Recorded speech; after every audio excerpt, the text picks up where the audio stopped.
Chuck and Chubby Sports, where we back and are yapping. We ain't never capping, and that's a factin'. So what's happening?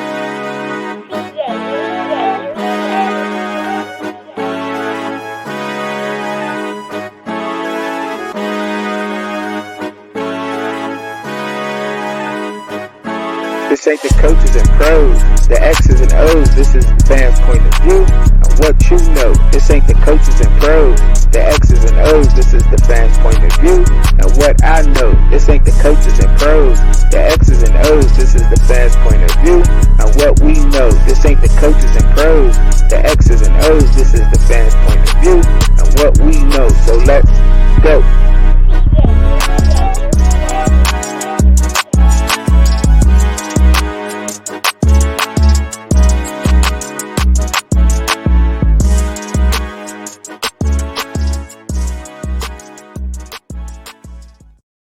Yo, what's going on with everybody up out there? I hope y'all's having a wonderful Sunday as we get about to get ready to watch some NFL championship football.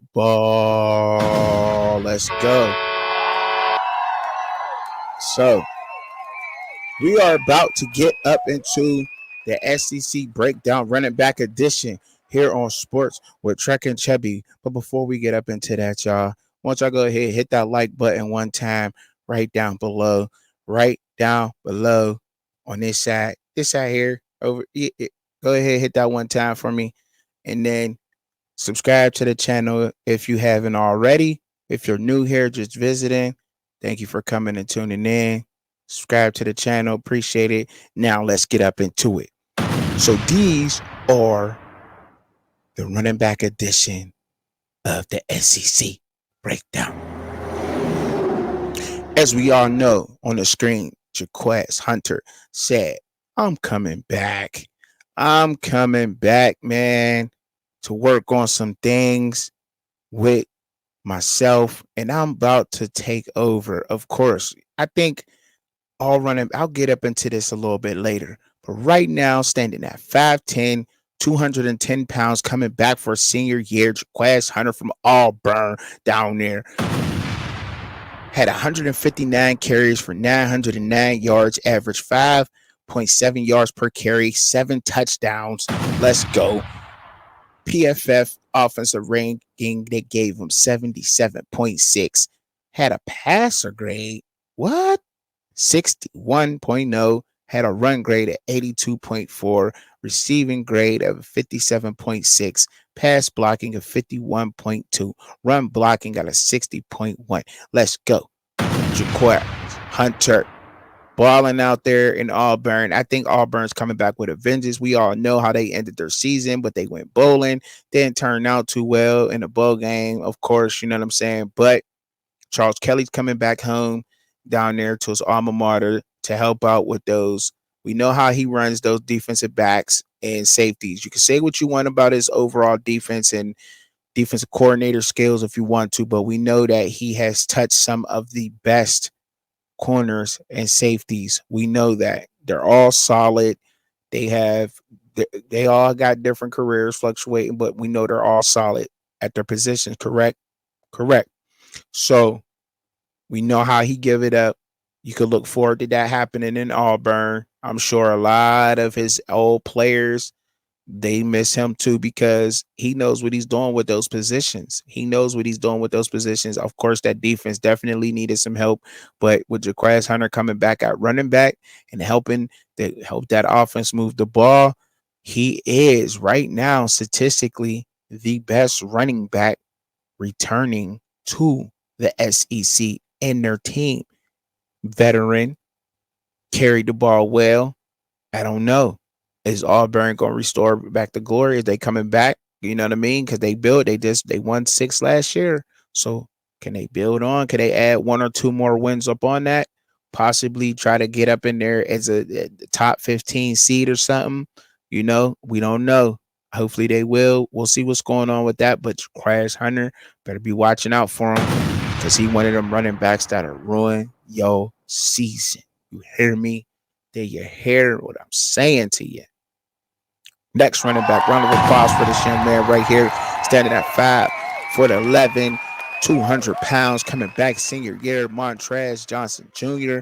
from Florida Gators. He had 152 carries, 817 yards. He averaged 5.4 yards a carry. He had 5 touchdowns, right? Cool, all right? PFF offensive overall ranking, 76.4, 80 on his run grade, receiving grade, 61.8, pass blocking grade, 32.6, run blocking grade, 82.7. Straight up bruiser. You see him getting off on Florida State right there in the picture, man. Look, he's no slight. And with the lead and with Trevor Etienne leaving and going to Georgia, he'll get a lot more carries. You know what I'm saying? He'll have to carry that load. We'll see what he does with that. I'm hoping the Florida Gators, man, they bounce back because it's just football all around in college is just better when the Florida teams are solid, man. When they all got 8-win, 10-win seasons, you know what I'm saying? Like it's so much better in Florida, you know. And I'm all the way up here in the Northeast, right? I'm in the Northeast, but when them Florida teams is balling, it just seems better, man. You know, it really does. You know what I'm saying? And I ain't gonna, of course, when the Pennsylvania teams is balling, of course, too. You know, but Pitt, we got some work to do. But right now, we talking about this right now. See, I get off track, but Martell, I hope that he has a great season this year. I know that he can get the job done. Them Florida Gator fans know that, man, because right now, statistically, as it stands, Montrell, you are statistically the second best back right now in the SEC. Let's go. Let's go.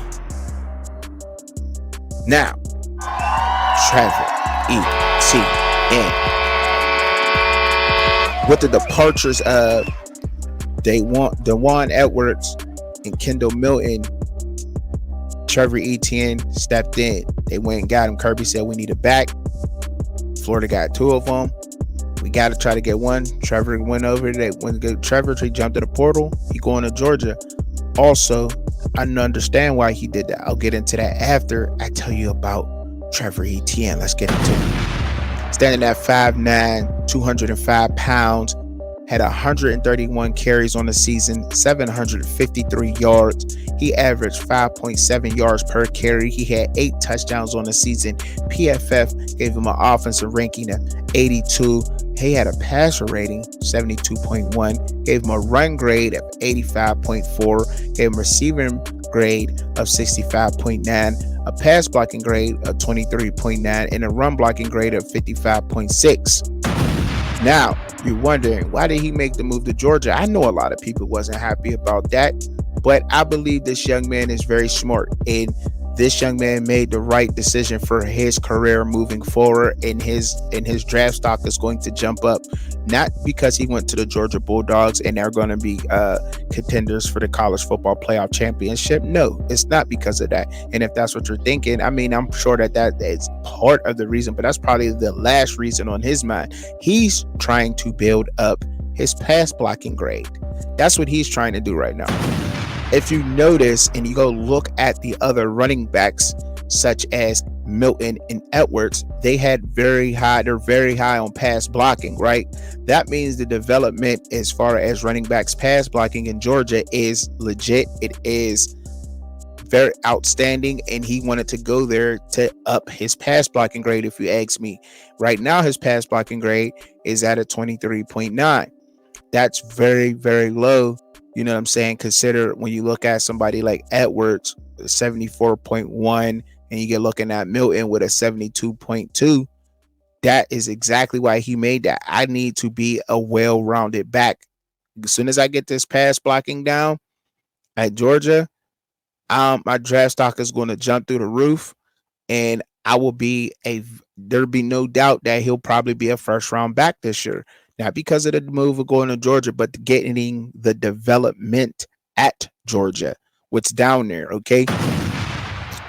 So I like the move he made to make that. We know that he's already going to a dynamic offense right down there in Georgia with Carson Beck. I don't think they're gonna miss a beat because look, that's just Georgia. They had them stacked down there. They had their players develop.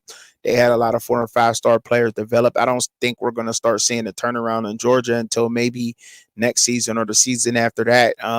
Maybe that's when they'll start. So a lot of these 4 and 5 star athletes may be scattered more around the NCAA and a lot of these other universities. But as of right now, they've trained and developed their freshmen they brought in years ago. And these guys would be stepping up and it's next man up because they all received that top notch development and that they have going on down there in Georgia, which is a good thing.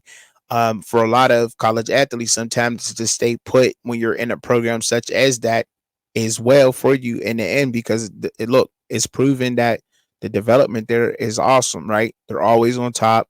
Um, they're young men from high school come in, they receive the tools they need to go to the next level.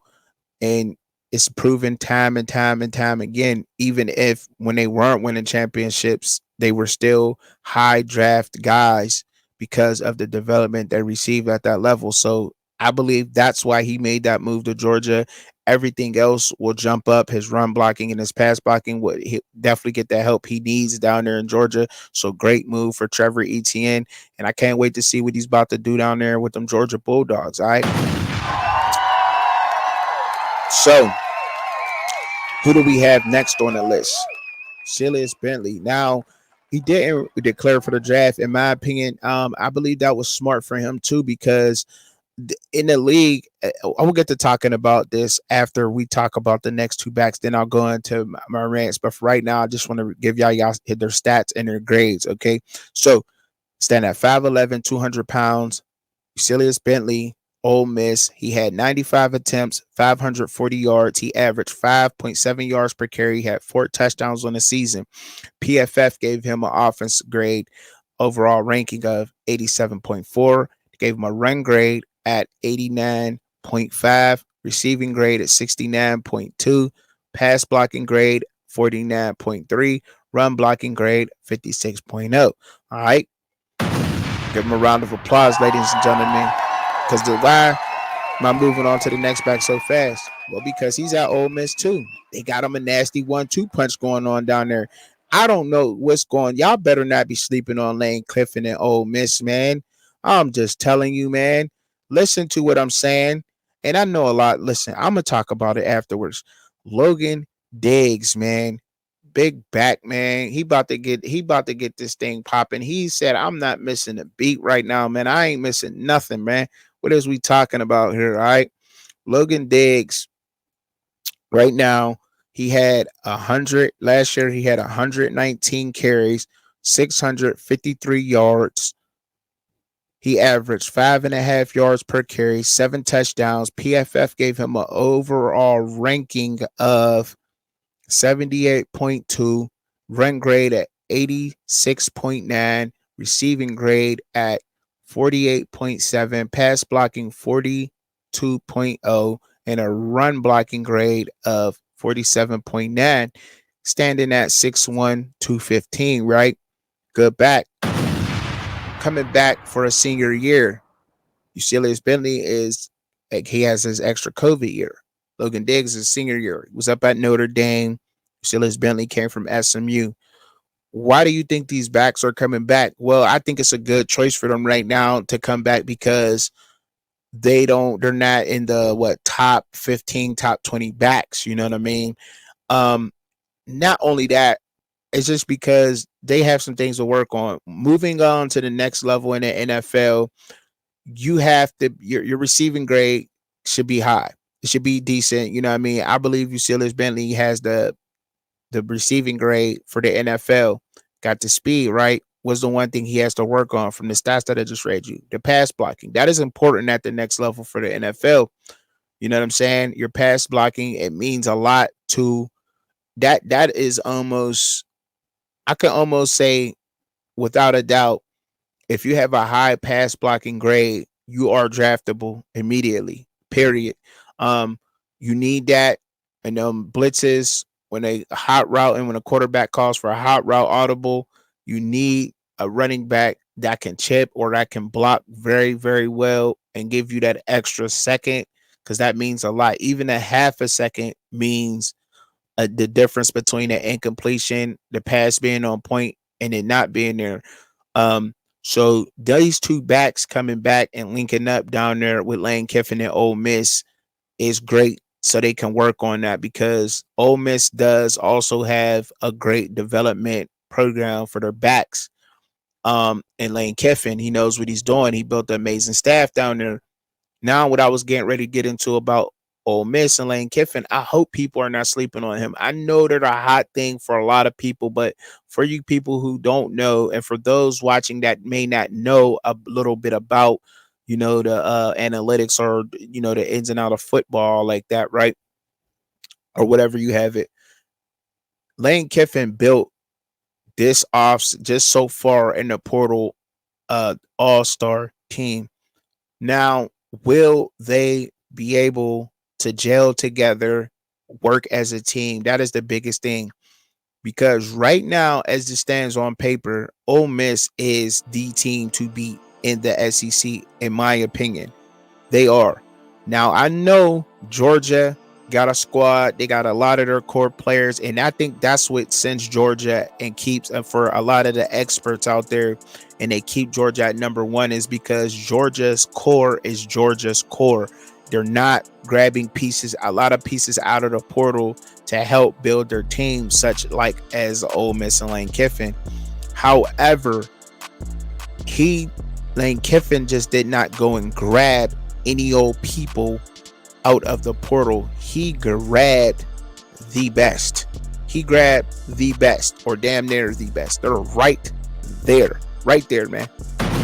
Lane Kiffin did an amazing job with Ole Miss, and I know this is the running back edition. I'm done with the backs. I want y'all to tell me down in the comments about what y'all think about the backs, but I had to keep talking about what he did what's going on with Ole Miss, because it's nothing slight of amazing what they did, man. What he did down there at Ole Miss, man. I get to pulling up this stats and this recruiting and everything that he did down there, and maybe we could take a quick look at that before we get on up out of here, because with 17 commits that they got down there, they almost at a 90 overall with the players that they have brought in.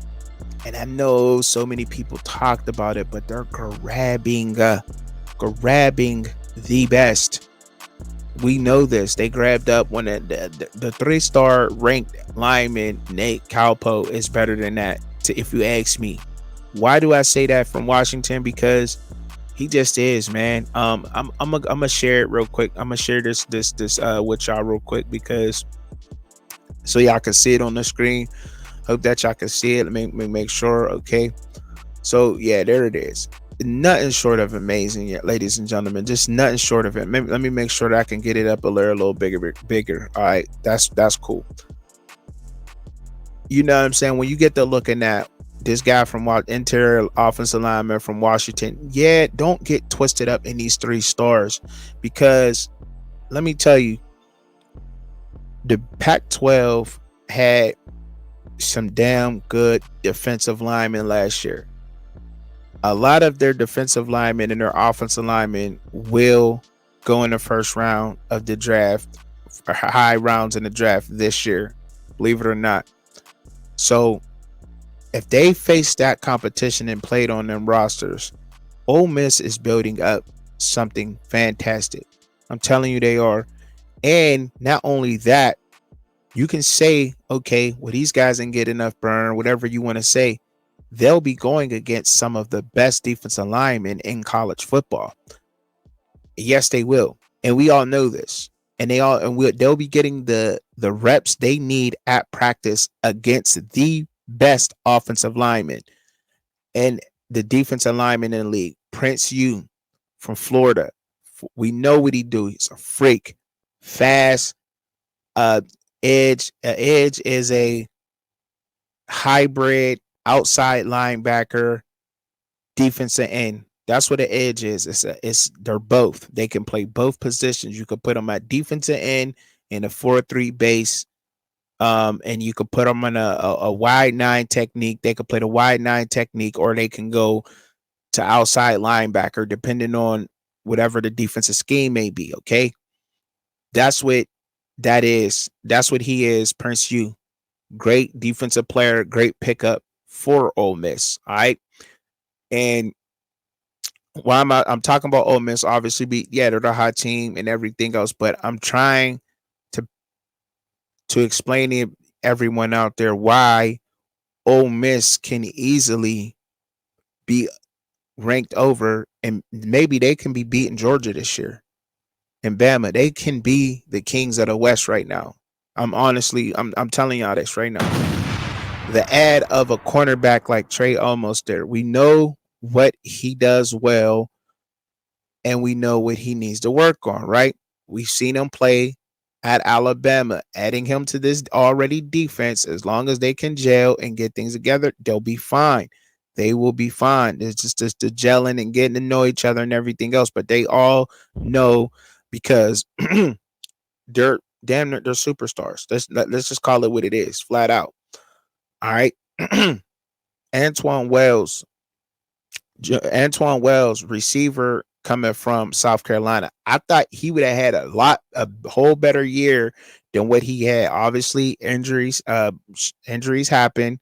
It's a long season, but I really don't like judging people off of what they used to do, but I've actually seen what he can do. And he is a true receiver, 50-50 ball. He can take it. He's nice. And with that injury happening, he had to work on different aspects of his game. Okay? He had to.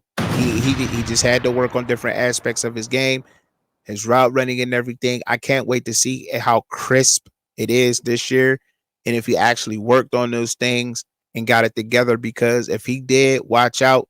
That 4-star is a sleeper. Should have been 6. All right. Chris Paul Jr. from Arkansas. Yes, that is Chris Paul's son. Straight up beast. Chris Paul's first love was football.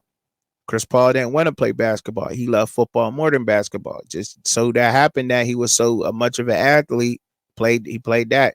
His son is one of the top linebackers in college football. If you ask me, in my opinion, Chris Paul is the best linebacker in college football right now, because he played in a tough SEC. He made a lot of plays for Arkansas. He is on a defense to where his talent will help his talent will stand out because of the help of his defensive lineman that he has around him this year. He did not have this caliber of a defensive line, and at Arkansas, someone that knows their techniques, what gaps to fill, you know what I mean, and everything else. That matters. That matters when you got someone who can play more than one technique on the field with you as a defensive lineman, okay?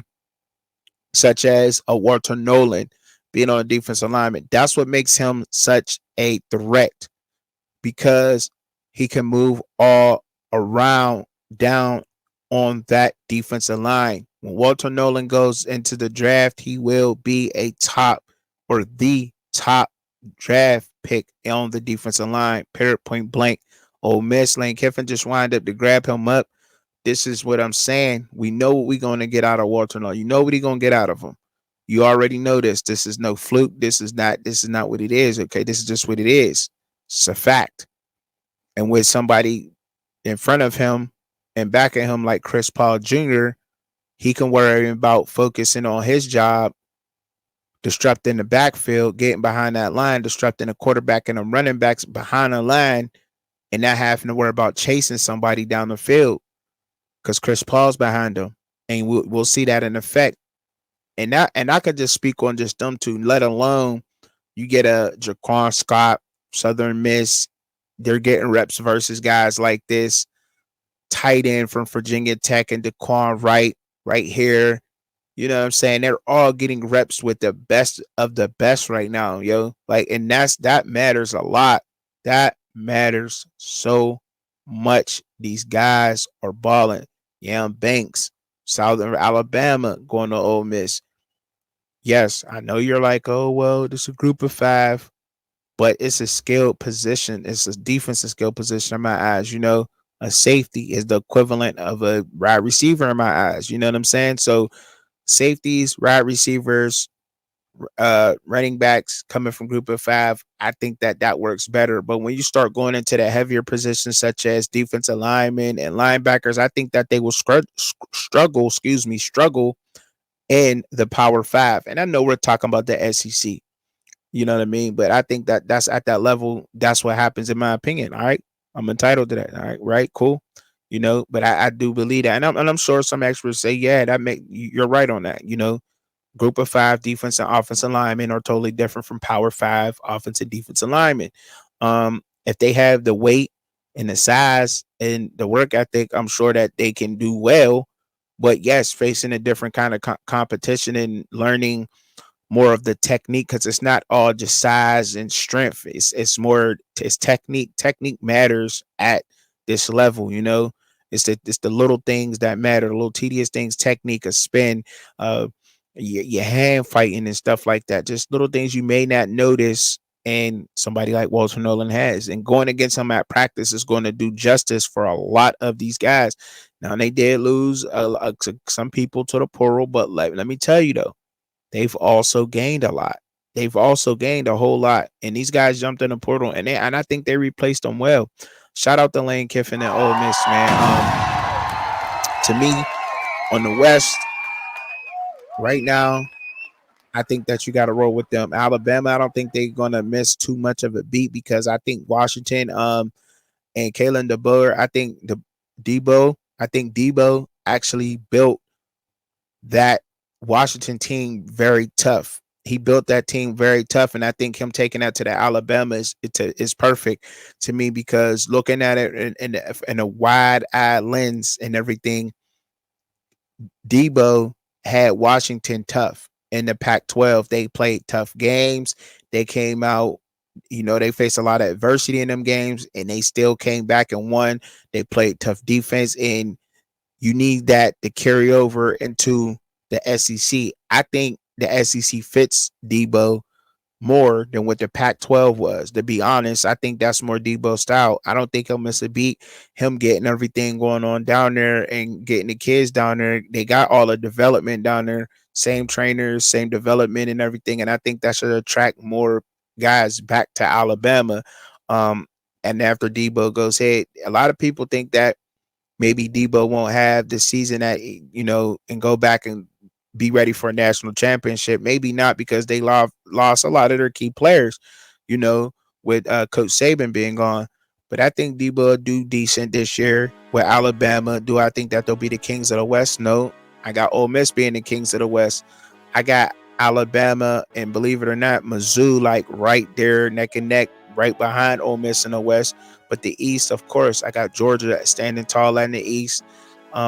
Somebody else after Georgia right now in the East right now, if I had to go with somebody in the SEC, I guess I would go ahead and roll with like a off top Tennessee. Even though with a lot of players that they missed. But look, I'll save that for another show, and I'll get up into that with y'all maybe later or something, man. But that was the running back edition, and me going on my little rant with about Lane Kiffin. I just really hope that some people are not sleeping on this Lane Kiffin guy, man. I really do. I really do that. Hope that everybody is staying focused and really watching and paying attention to what he's doing. I know they are. I'm sure they are. And they don't want to put a lot of hype behind it, but look, it deserves it. And he got the guys. He got the guys this year. There's no excuse. If you ask me, from not being an Ole Miss fan, I would like to hear from the Ole Miss fans down in the comments. But if you ask me, not being an Ole Miss fan, and just looking from the outside in, it's win or all. They gave you all the pieces. Then you got all the pieces you need this year to make the run this year. Right now, no excuses. No excuses. You got your 1-2 punch out running back. You got your quarterback in Jackson Dart. You got the receivers that you need. You got the defense that you need. You filled the holes in the defense where you needed to fill them at. Got the damn best defense. Got the best defensive lineman in college football, period. Then you have so many great pieces on edge. Let's not forget the guy. Let's not forget Tennessee. Got the best linebacker in college football, to me, my opinion. You can tell me who you think's better than Chris Paul or right there at that level. But look, I just want to know what's going on about that. Don't sleep on them. Y'all tell me what other pieces Lane Kiffin could have added to Ole Miss to take them over the top. But until then, y'all make sure that y'all like the video, share it with your friends and your family, subscribe to the channel, man. I'm up out of here. Truck and Chubby Sports. Thank you for kicking with me. Out.